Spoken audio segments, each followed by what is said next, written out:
독일의 국제투명성 기구에서 올해 각국의 부패도 지수를 발표했는데요.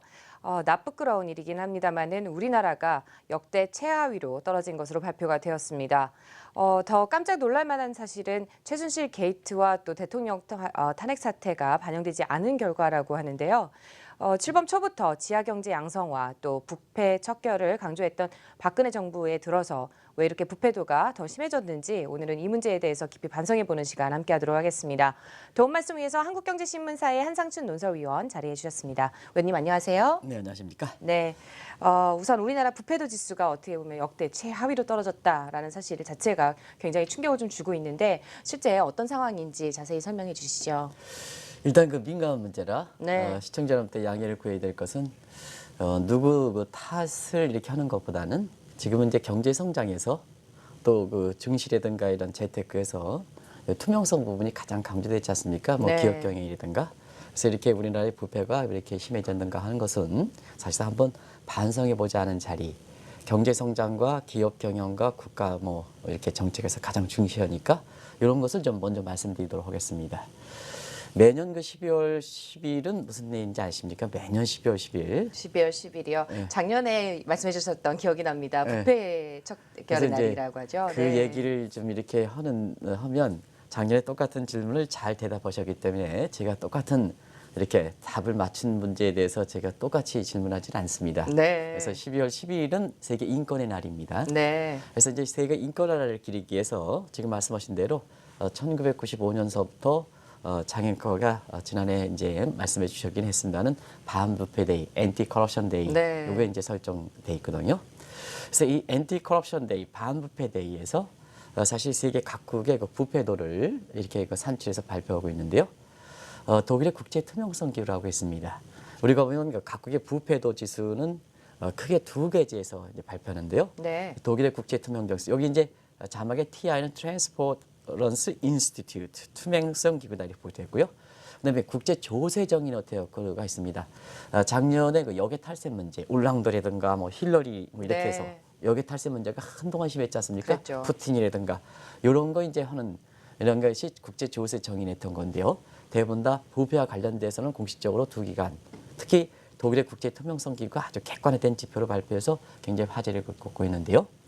자, 2년 전서부터 그러다 보니까 2016년서부터 이건 올해가 이제 발표했으니까 2년 전이죠. 그렇죠. 그래서 2016년서부터는 매년 1월 말에 발표합니다. 근데 그 이전에는 엔티 커럽션 데이 그 앞서서 12월 5일 정도에 발표했었거든요. 네. 그래서 이제 그 명칭이 사실상 왜 그렇게 바뀌었냐면 뭐 예를 들어서 12월 5일에 발표하면서 이제 뭐 12월 작년 12월 5일에 발표하면서 2017년 부패도 지수 하니까 이렇게 일치하지 않지 않습니까? 아. 그래서 이제 그거를 좀 기술적으로 네. 1월 말로 바꾼 겁니다. 2년 전부터. 그러다 보니까 올해 부패도 지수가 되겠다 이렇게 보겠습니다. 네. 여기서 그 자막에 나오고 있고 있습니다는 우리나라의 부패도 지수가 제일 위에 자막처럼 2015년에는 37위에서 올해 그 52로 15단계가 추락하는 거 이렇게 나오고 있거든요. 네. 요건 이제 왜 시점상 1년인데요.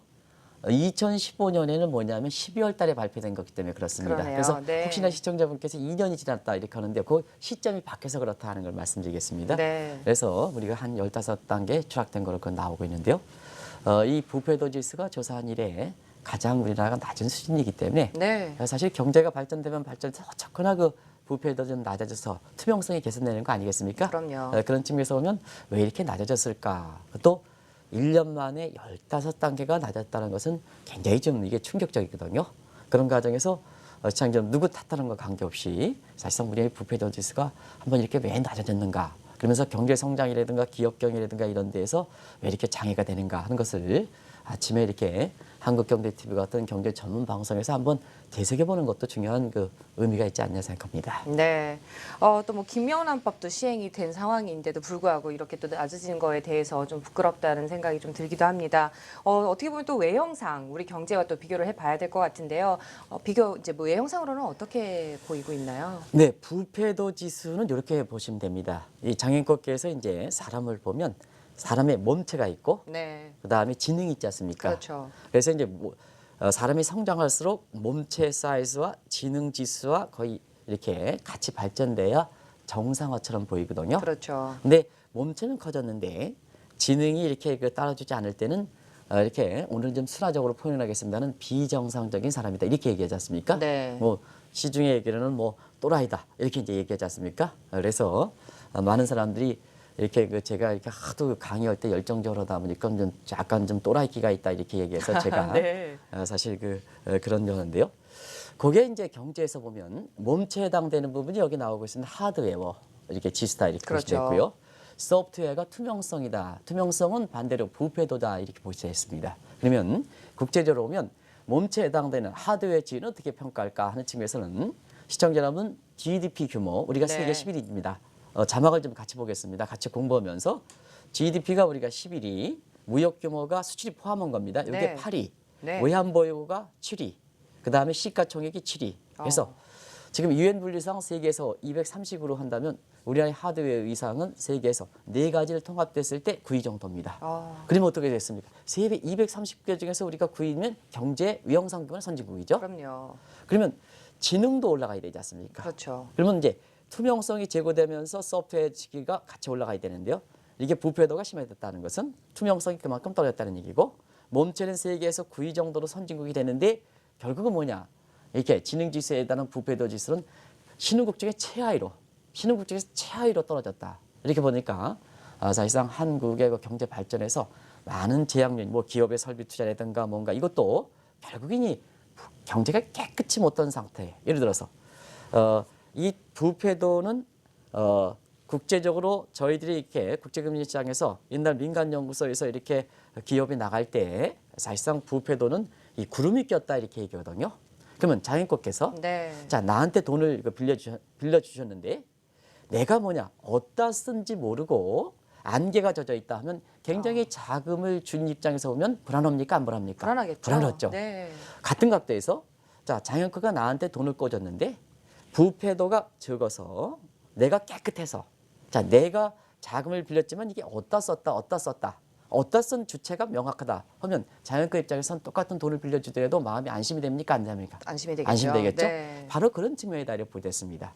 그런 측면에서 한국의 여러 가지 경제 성장에 왜 기업들이 설비 투자가 안 되느냐 모두 이런 문제가 결부돼 있다 이렇게 됐습니다. 정의로운 사회가 되지 않을까? 네. 내가 투자해서 내가 번 이게 피드백이 잘 안 되다 보니까 이 채널이 중간에 누가 뜯어가면 이게 피드백이 잘 안 되는 거 아니겠습니까? 그렇죠. 네. 그 응분의 대가가 잘 안 되다 보니까 한국의 경제에서 복합적으로 지금 한국 경제 문제가 있는 여러 가지 문제에 작용되고 있다 이렇게 됐습니다. 네. 또 한 가지 더 충격적인 사실이 있죠. 이번 조사 결과가 최순실 게이트와 또 대통령 탄핵 사태는 또 반영되지 않은 것이라고 합니다. 사실상 여기에 이제 반영이 됐다고 하면 더 떨어질 수밖에 없는 상황이 되겠죠. 제가 이제 대통령 탄핵 문제는 얘기는 하지 않겠습니다. 전 그 문외한이기 때문에. 근데 최순실 사태는 좀 보겠습니다. 우리나라 이거 최순실 사태 무슨 미르라든가 이런 제된 문제가 작년 10월부터 터졌지 않습니까? 그죠? 네. 작년 10월부터 터졌는데요. 요 조사 시점을 시청자 여러분 보겠습니다. 장앵커가 일부러 그런 게 아니라 사실 정확하게 지적하신 겁니다. 요 조사 시점은 2015년 11월부터 2016년 9월까지거든요. 네. 근데 여기 이제 2016년 9월에서 통계 작업이 필요합니다. 설문조사 결과는 어떠냐? 한 7월 정도 끝나는 거거든요. 네. 그리고 그 설문조사 결과를 여러 가지 데이터 분석하지 않습니까? 그죠? 그렇죠. 그래서 지수가 나오는 거 아니겠습니까? 네. 그런 시점에서 보면은 최순실 게이트가 터지기 전까지 이거 이제 조사 결과다 이렇게 보됐습니다. 네. 그런 각도에서 자 TI가 각계 부패도 지수를 이거 산출할 때 사실상 그렇습니다. TI 지수가 부패도 산출할 때 가중치들이 듣는데요. 예를 들어서 네. 자 내가 이제 뭐 고위직 공무원이고 장앵커가 지금 이제 한국경제TV의 앵커다 하면 똑같처럼 이 색연필을 할 때에 여기에서 뇌물을 한 100만 원 정도 줬다 하면 TI에서선 뇌물 100만 원 지수기 때문에 장앵커와 내가 똑같이 부패도 지수 산출할 때 똑같이 가중치를 들어가냐 하면 그렇지 않습니다. 국가의 지도자들이 네. 국가의 지도자들이 부패가 되면 동일한 액수가 100만 원이라 하더라도 내가 우리나라의 부패도 지수에 산출할 때에 이 부패도를 떨어뜨리는 효과, 그러니까 부패를 심화시키는 효과가 네. 더 가중치가 크다는 가중치가 더 얘기입니다. 크군요. 큽니다. 네. 그런 각도에서 보면 아무래도 이렇게 최순실 게이트 하면 여러 가지 우리 최고 통수권자 관련된 문제 연관이 되어 아니겠습니까? 있죠. 네. 이게 뭐 사실 어떤 경로냐 그건 저는 얘기하지 않겠습니다. 이 영상 보면 해외에서는 이 대통령과 주변의 문제거든요. 이런 부분이 되기 때문에 이게 가중치가 높다는 얘기입니다. 그러면 자 이거 반영되지 않더라도 작년 대비해서 우리나라의 그 부패도 지수가 15개 떨어졌는데요. 네. 내년에 1월 달에 발표하는 2018년도 국제투명성기구의 우리나라의 부패도 지수는 과연 어떻게 될까? 과연 어떻게 될까? 제가 결론을 맺지 않겠습니다는 시청자분도 지금의 그 최순실 게이트를 비롯한 여러 가지 국제적 난막상 이런 것이 사실 반영될 때는 한국의 부패도 지수가 어떻게 될까 하는 것은 네. 시청자 판단에 맡기게 있습니다. 네.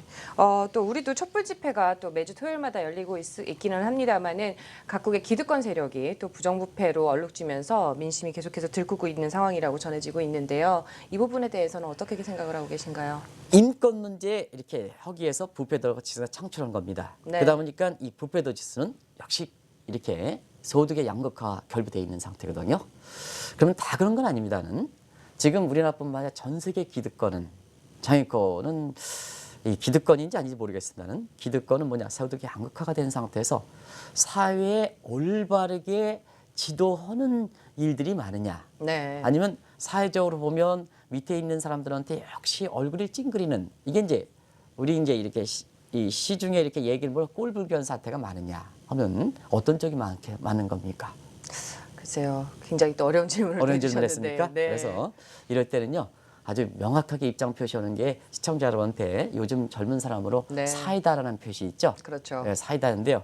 이 진행자분께서 이렇게 중립성을 지키기 위해서 나름대로 굉장히 밑에 계층도 생각하시고 위에 계층도 생각해서 굉장히 신중하게 이렇게 방송을 진행하는 것은 이해가 됩니다는 가끔 가다가는요. 자연코 이렇게 시원하게 생기셨으니까 사이다 이렇게 역할도 좀 하시는 게 중요합니다. 네. 죄송합니다. 근데 제가 아침에 사이다스럽지 못했네요. 네네.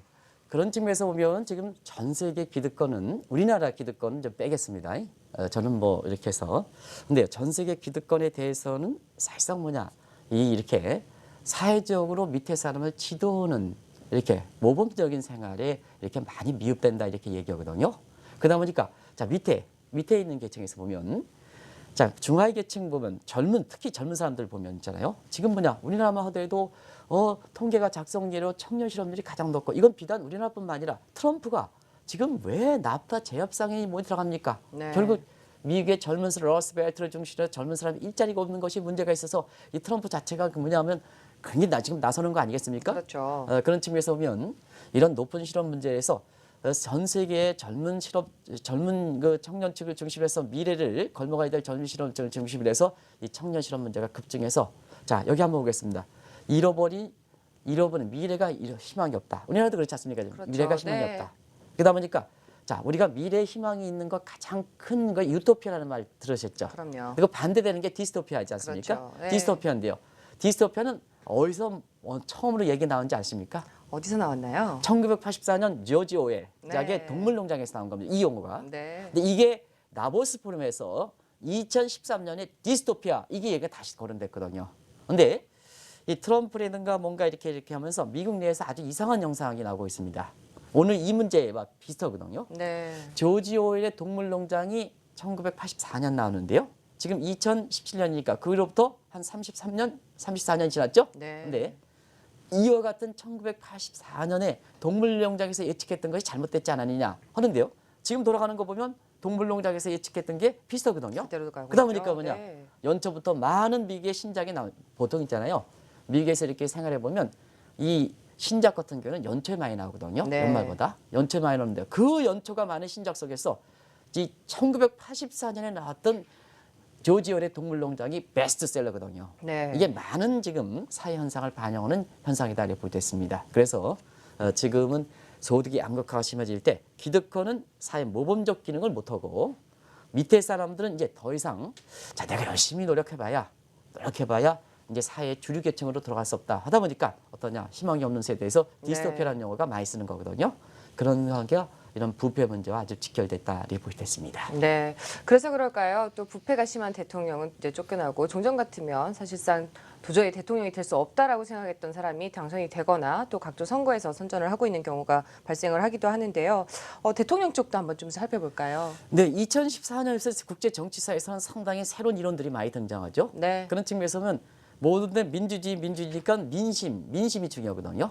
자, 민심이 지금 불타고 있습니다. 기득권에 불타고 있습니다. 그러면 사실상 뭐냐? 뜻하지 않는 결과가 나오는 거거든요. 그죠? 네. 뜻하지 않는 결과가 나오는 겁니다. 그래서 여기 보면 여기 우리 김영철께서도 이제 김 PD께서도 뭐 여기에 동조하시는지 다른데 빨간 선은 안 됐는데 분노로 불타는 민심 아웃사이더 선택 여기에 이제 빨간 줄을 네. 하셨어요. 이렇게 하시는데요. 사실상 그렇습니다. 이게 극명하게 되거든요. 자, 그러다 보니까 기득권에 놀고 해서 기득권 보호하고 기득권에 옹호하기 위해서 나오는 것이 대표적으로 이 부패거든요. 네. 자, 보시겠습니다. 지금 전 세계적으로 부패를 저지른 사람 운명이 작년에 9월 달에 있잖아요. 작년 8월 말에 호세프 부정부패 최고 통수권자면 호세프 대통령 아니겠습니까? 그렇죠. 결국은 뭐냐? 브라질은 전 정치권이 부패로 이렇게 페트로브라스 하는 문제에도 불구하고 결국 브라질 국민들은요. 이 부패에 대해서 그래도 그렇게 민감하게 생각하는 사람은 아니거든요. 제가 대우경제연구소에 있을 때 브라질에 이렇게 진출할 때 보면 그래도 인정이 좀 있고 네. 왜냐하면 브라질은 이제 국가의 춤이 뭡니까? 국가의 춤 삼바죠. 삼바죠. 네. 삼바 같은 경우는 그러면 이게 사실 그 진한 정이라든가 이런 게 있고 그렇게 네. 열정적이지 않습니까? 활발하고 열정적이지 열정적이죠. 않습니까? 네. 그러다 보니까 뭐냐 부패라든가 이런 문제에 대해서 좀 용인해가는 이런 분위기에서 전 정치권이 전 관료들이 뭐냐 페트로브라스의 부패로 인해 되는데요. 그런 국가에서 이 부패로 호세프를 쫓겨나간다는 것은 뭐냐 얼만큼 부패가 심한 건지는 아시겠죠? 네. 이거 그러게요. 그다음에 선진국 중에서 대표적으로 보면 올랑드 대통령이 부패 문제로 인해서 결국 올해 4월, 5월 특히 5월 달에 대통령 선거가 있는데요. 나온다 그랬습니까? 안 나온다 그랬습니까? 못 나오죠. 못 나온다 그랬죠. 네. 이게 양심의 책임을 느끼는 거죠. 이렇게 해서 지금 세계 각국들이 뭐냐 부정부패 저지른 사람들 같은 경우는 자 쫓겨나가거나 탄핵에서 쫓겨나가거나 지금 뭐냐 안 나오겠다는 이렇게 선언한 사람들이거든요. 네. 근데 그 반면에 불타는 민심이니까 불타니까 결과적으로 종전과 다른 종전의 관습대로 하는 선거 결과 안 나온다는 얘기죠. 그래서 자 정치적으로 완전히 아웃사이더지만 그 사람이 기득권에 있는 힐러리보다는 낫다. 이렇게 돼요. 왜냐 기득권에 힐러리가 있으면 옹호하기 때문에 변화를 싫어한다는 의미입니다. 또 지나가다 보니까 지금처럼 라이프 사이클을 할 때는 미국 경제 성장을 해서 변화를 처리해야 되는데요. 자, 한번 보겠습니다. 네. 세계적으로 보면 지금의 구글이든가 페이스북 같은 경우에는 정상적인 사람 아니지 않습니까? 네. 예를 들어서 굉장히 우리가 얘기하는 또라이들이 좀 만들어내는 거 아니겠습니까? 그런 각도에서 보면 미국 사람들이 뭐냐? 왜 기득권이 그동안 뭐냐? 미국에 희망을 비춰주지 않았습니까? 트럼프도 문제가 있지만 자 뭔가 하나 하지 않느냐 하는 각도에서 이렇게 선택하는 거거든요. 그게 샤이 트럼프다 이렇게 보게 됐습니다. 네. 샤이 트럼프를 우리나라에서 뭐 샤이 뭐 이렇게 쓰는데요. 무슨 샤이 누구 쓰는데 샤이라는 말을 정확히 써야 되는 겁니다. 그래서 뭐야 트럼프가 당선되거든요. 네. 대표적으로 그 이전에 필리핀 보겠습니다. 두테르테 아시겠지만 네. 두테르테 같은 경우는 뭐 굉장히 아주 뭐 강하게. 극악무도한 사람 그렇죠. 아닙니까? 네. 지사 시절부터 마약하는 사람을 그냥 사형에 처하는 이런 사람인데요. 그럼에도 불구하고 그 사람이 뭐냐 정상적으로 기득권적인 관점에서 보면은 대통령이 될 수 없다 이렇게 하는데요. 네. 그분이 대통령 됐지 않습니까? 그렇죠. 국민의 지도가 90%까지 갔지 않습니까? 이게 지금의 국민이다. 이렇게 보시면 되겠습니다. 결과적으로 대표적으로 도널드 트럼프가 당선되지 않을 게 당선됐고 두테르테가 뭐냐 극악무도한 사람이 당선되는 것은 네. 결국 지금 같은 이런 사항을 이렇게 반증하는 대목이 아닌가 생각합니다. 그래서 외신들도 지금 우리나라에 대선이 많이 되죠. 대선 과정에서 여러 가지 작년부터 아주 이 최순실 게이트를 비롯해서 국제적으로 아주 망신살이 뻗치는 과정에서 한국에 대해서 관심들이 상당히 많거든요. 그렇죠. 네. 그런 과정에서 우리나라의 대통령 선거 일정도 굉장히 관심이 될 거로 이렇게 보이는데요. 외신들의 주목은 일부 외신들이 한국의 대선 과정에서 자 우리나라도 세계 못지않게 이런 불타는 민심들이 결국 주말에 촛불 어떤 형태든 촛불이든 뭐 탄핵 반대도 나타나는 거 아니겠습니까? 그럼요. 네. 그러면은 뭐냐 의회 사람들이 되지 않은 의회 사람이 대통령에 되는 아웃사이더가 되지 않겠느냐 네. 하는 이런 측면에서 상당히 외신들에서 우리 대선 과정을 지켜보는 시각도 있다 이렇게 보시면 되겠습니다. 그것이 반드시 맞든 안 맞든 간에 그런 쪽으로 보는 시각도 있다. 그래서 우리나라 같은 경우는 그런 국가의 대표 국가다 이렇게 보시면 됐습니다. 네. 또 각 국가별로 부패를 청산하기 위해서 공동으로 나서고 있다고 합니다. 근데 이제 한 가지 여기서 궁금해지는 것이 바로 또 부패하면은 제일 먼저 또 조세피 지역에 대한 이슈를 빼놓지 않고 나오게 되잖아요. 이 부분에 대해서는 어떻게 이제 반응을 하고 있나요? 네, 제가 이제 오늘 아침 그 장앵커를 좀 여러 가지로 곤혹스럽게 하는데요. 지금 장앵커 그러려고 했습니다는 네. 제가 여러 가지 지금 한 2년 이상 지켜봤기 때문에 시청자 여러분한테 절대 그런 사실이 없다는 걸 말씀드리는데요. 예를 들어서 네. 자, 오늘 기점을 해서 한상춘이가 뭐냐 아침에 방송질을 잘하기 위해서 자앵커한테 검은 돈을 줬습니다. 아하, 네. 근데 검은 돈을 줬으면 그걸 숨겨야 되지 않습니까? 그럼 그렇겠죠. 어디 갖다 숨기시겠습니까? 숨길 곳이 없어요. 요즘에는 사실 그죠? 네. 한국만 생각하면 그렇죠. 그렇죠. 근데 국제적으로 생각하면 국제- 결국엔 조세 회피 지역이겠죠. 그렇죠. 네. 그래서 이 국제 감각이 있기 때문에 내가는 뭐냐 이게 내가는 당혹스럽게 대답할 수 있는 부분이 뭐냐면 많은 사람들이 검은 돈 갖고 있으면 스위스 비밀 창고를 간다. 스위스 은행 아시죠? 네. 근데 지금은 자인커께서 경제 지식이 높고 국제 정세에 대한 감각이 있기 때문에 지금 시청자 여러분도 그럴 적 없으시겠습니다는 검은 돈이 있어서 과거 관념처럼 이렇게 스위스 비밀 창고에 갖다 주면요 안 받습니다. 아, 다 열렸습니다. 네. 국제적으로 보면 다 열렸거든요. 그래서 무슨 뭐 작가분들이라든가 우리 서작가라든가 이런 사람들이 검은 돈이 있으면 뭐냐 당연히 거기서 보면 작가 시나리오 볼 때 스위스 비밀 창고에 이렇게 가서 연속극에 네. 그렇게 나오는데요. 그런 지금은 공공지 시리즈도 이게 공공시리즈 검은 돈과 관련돼 있지 않습니까? 근데 네. 최근에 촬영지 보면 스위스 과거에는 스위스에서 하다가 지금 뭐냐 조세피 버진 아일랜드 같은 이런 데 있잖아요. 이런 데를 가는 것도 바로 국제조세다 이렇게 보됐습니다. 네. 어쨌거나 이 부패는 청산시키기 위해서는 지금 세계가 하나거든요. 자, 세계가 하나니까 우리나라만 열심히 한다고 해서 중국만 한개고 열심히 한다고 해서 이것이 부패가 청산되는 거 아니거든요. 국제 공조 체내를 구성하거든요. 그럼 뭐냐? 검은 돈 받더라도 숨길 곳이 없으면 부패 안 받겠죠. 그렇죠. 그러다 보니까 숨길 곳이 있으니까 문제가 되는 거 아니겠습니까? 네. 자, 그런 과정에서 뭐냐? 이 지금의 검은 돈을 숨기는 장소가 지금 말씀하신 대로 조세피 지역인데요. 조세피 지역의 명칭을 한번 보겠습니다. 네. 검은 돈을 숨기는데 자, 텍스 리조트 지역, 스트레스를 푸는 지역, 그다음에 텍스 헤이븐 지역, 천국 지역, 네. 텍스 패러다이스 뭐 이렇게 해서 굉장히 아름다운 용어들이 있었죠. 그러네요. 이 왜 썼다고 생각하십니까? 그만큼 돈이 있기 좋은 곳이라는 표현일까요? 어떻게 그러면 봐야 안 될까요? 됩니다. 예를 들어서 검은 돈이 네. 이제 여기 들어갔다고 해서 텍스 다크 에어리어, 다크 네. 에어리어 하면 사실상 그렇게 불러야 되는 거죠. 조세 국세청에서 세금 아. 조사가 빨리 나오겠습니까? 안 나오겠습니까? 바로 눈치를 채겠네요. 그렇죠. 그러다 보니까 뭐냐 이 국가들은 이게 세제 혜택을 주면서 먹고 사는 국가거든요. 그러다 보니까 뭐냐 리조트 스트레스 푸는 지역. 이 검은 돈을 갖고 있는 사람이 얼마큼 마음이 엎드리겠습니까? 그죠? 그 스트레스 풀어준다는 얘기입니다. 리조트. 그다음에 헤이븐, 패러다이스 이렇게 국제 용어가 되는 거거든요. 네. 용어를 과거에 잘 보면 지었네요. 네. 과거에 보면 태풍 있잖아요. 태풍 보면 왜 이렇게 여성분들이 이렇게 거기에 여성 이름을 붙일까? 사하라 이것처럼요. 네. 근데요, 태풍 같은 경우에는 국민 입장에서 경제 입장에서 중압감을 주는데요. 거기에 뭐 헤라클레스 뭐 이렇게 붙이면 네. 더 뭐냐 심리적으로 더 충격이 되겠죠. 그렇죠. 그래서 이제 그런 여성 이름 붙였는데요. 반드시 이게 잘 됐다는 얘기는 아닙니다. 그래서 우리나라도 저런 것 때문에 너무 이렇게 여성 비하지 않느냐 해서 이제 지금은 중성적인 용어로 바꾸고 있습니다는 사실 그게 국제 용어는 하나하나 다 의미가 있거든요. 네. 아무거나 붙이는 건 아니거든요. 그런 각도에서 보면 이런 조세피 지역에 대해서 사실상 드러나기 위해서 지금은 세계 3대 조세 지역에 대해서 굉장히 규제를 강화하고 그 규제를 강화한 쪽에 여러 가지 그때 당시에 이제 이 규제가 이렇게 해서 투명화되다 보니까 작년에 푸틴의 돈이 드러나는 거고 김정은의 돈도 드러나는 거고 그다음에 우리나라도 역대 대통령 중에서 누구 돈도 드러나고 다 네. 버진아일랜드가 관련돼서 K방군도 관련돼 있지 않습니까? 그렇죠. 그런 것이 부패를 청산하는 과정에서 국제 공조체에서게 돈이 검은 돈이 숨기는부터 들춰내야 사실상 뭐냐 돈을 받더라도 검은 돈을 딴 데 집어넣을 돈이 없기 때문에 이게 부패가 청산될 수 있다 하는 차원에서 그렇다 이렇게 보겠습니다. 네. 또 중요한 부분은 또 우리나라도 이제 부패가 이렇게 심할 경우에 경제 발전에 또 커다란 문제가 발생을 하게 된다고 하는데요. 이 부분에 대해서도 좀 자세히 설명을 해주시죠. 네, 주말이라 오늘 지금 이제 비교적 이게 너무 이렇게 우리 입장에서는 낯뜨거런이기 때문에 내가 장애커랑 같이 이렇게 오늘은 질문도 좀 많이 해드리는 겁니다. 네. 너무 당혹스럽게 생각하지 마시고요. 우리 부패야 경제 성장은 나쁘다 이렇게 생각하죠? 좋을 때가 있습니다. 언제 좋을 때가 있습니다. 경제 발전 단계에 따라서 경제 성장률과 부패도를 한쪽 편에는 부패도를 놓고 한쪽 편에는 성장률을 넣어서 각국들의 부패도 지수와 성장률을 딱딱딱딱딱 점을 주는 이 스캐터 다이그램 삼포도라는 얘기거든요. 이게 삼포도를 찍으면 명확한 관계가 있습니다. 예를 들어서 저 후진국 네.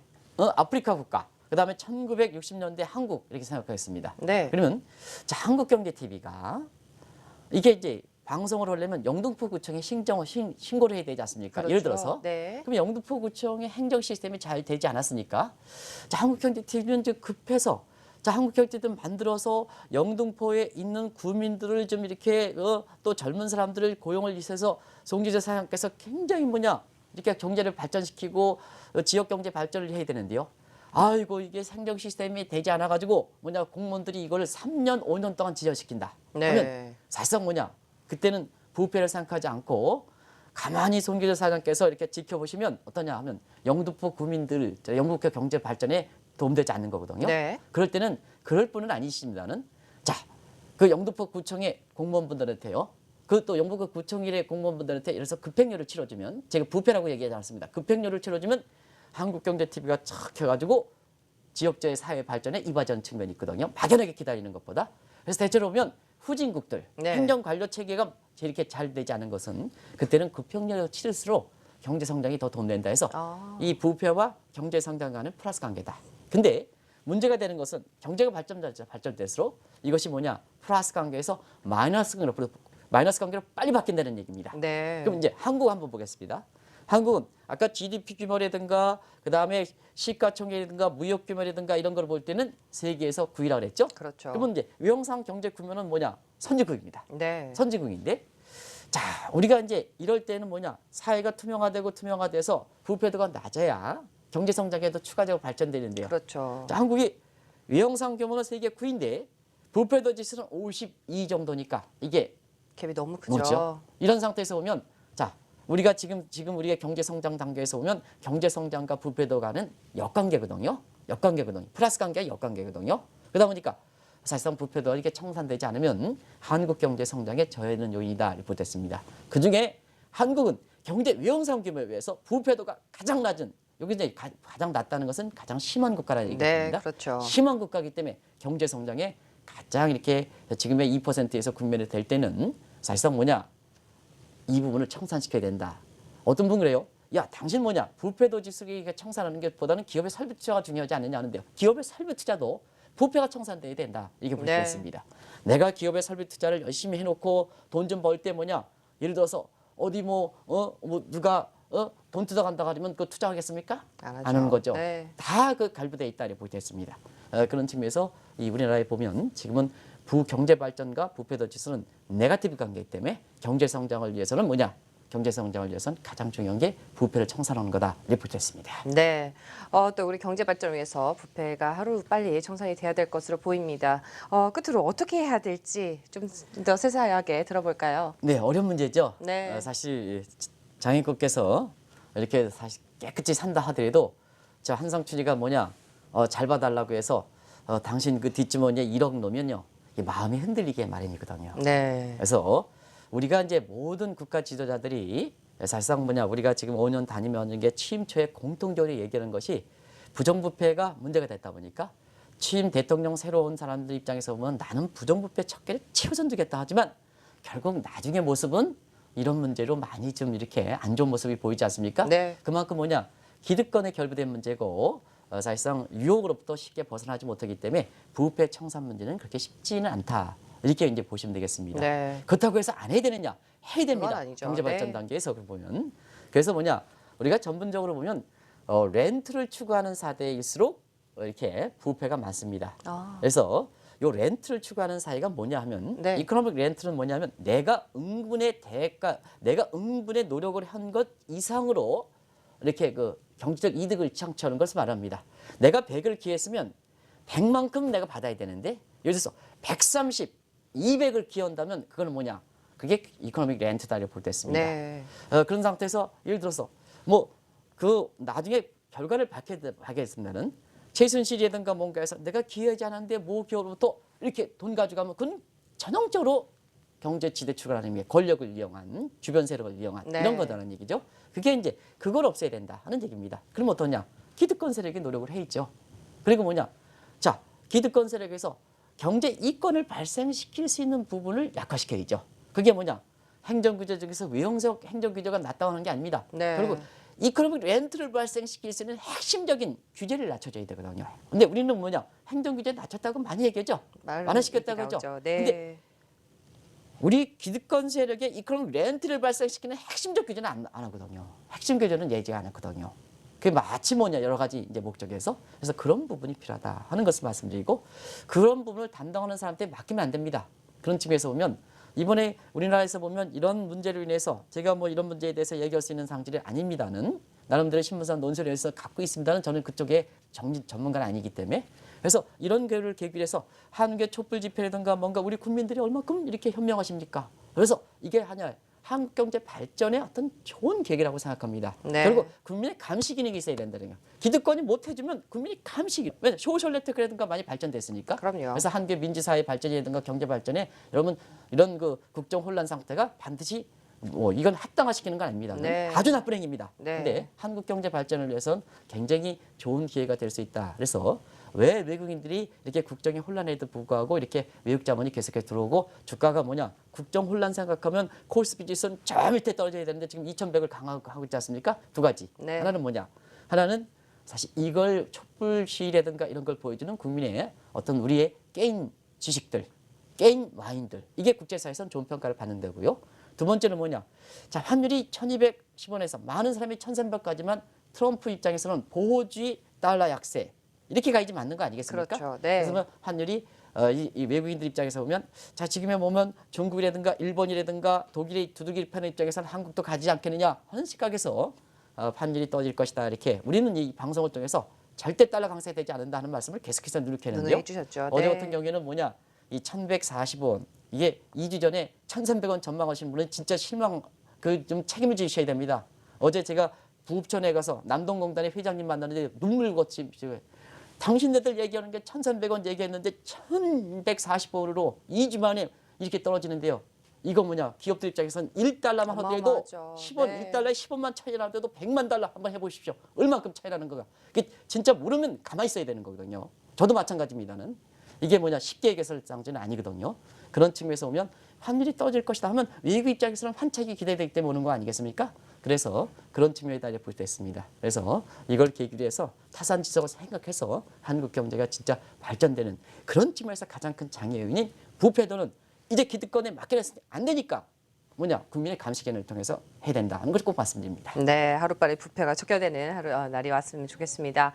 지금까지 한국경제신문사의 한상춘 논설위원과 함께했습니다. 고맙습니다. 네, 고맙습니다. 네, 오늘 또